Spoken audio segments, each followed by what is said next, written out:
I'm just going to hate everything today.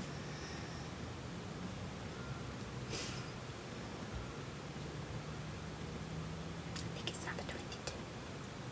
Or is it 23? Hello and welcome to Reading Challenge 23. I think. Maybe? Possibly? Don't know. Don't care. It's my birthday.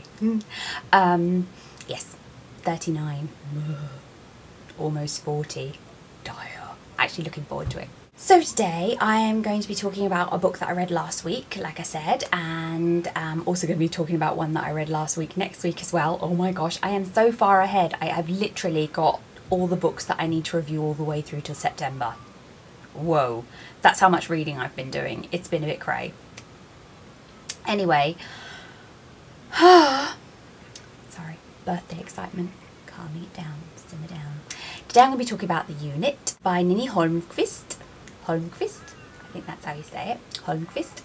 And because there's several The Units, quite a popular title, as simple two-word titles often are. It's about a woman called Dorrit Weger who has reached her 50th birthday.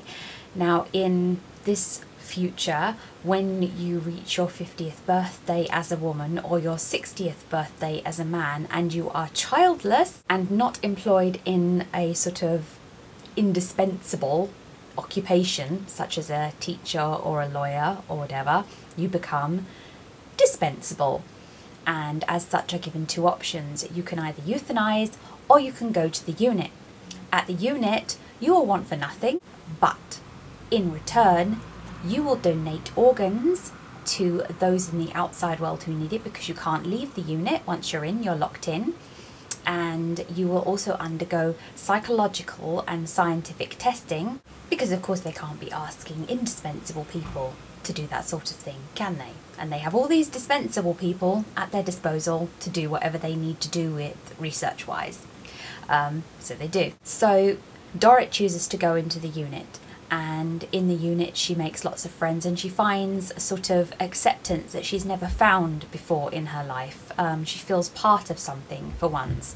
And it's just watching all these wonderful friends that she's made gradually degrade and become decrepit, because they're all quite healthy. You have to pass quite rigorous health testing to get in to the unit. We obviously know what happens to people who don't pass that testing. And at some point they'll be called to make their final donation. That could happen at any point. I mean, the longest that people live at the unit is normally 5 or 6 years. And then they go and make their final donation, which is of course something that you can't live without. Heart and lungs, liver, something like that. So that's the end for you. That's your final act of giving to society that apparently makes you useful. And it's really quite heartbreaking, this book. You watch Dorrit go into this unit and make these friends and feel like she's accepted for the first time, and then just watch it all slowly unravel as everyone around her becomes sick, and then she meets a man and falls in love. And that's where things get really heartbreaking. I'm not going to spoil too much, but suffice it to say, eventually she becomes pregnant and she can't have this child. She's given options, but one of the options is not to go outside into the world with her new partner and live with their child. It's just not an option. So yeah, you can sense from that there's going to be an awful lot of conflict and around the whole thing, and there is. It is a very moving and heartbreaking book, and the choice that she makes at the end, I was, yeah, in tears. But it's a strangely affirming choice.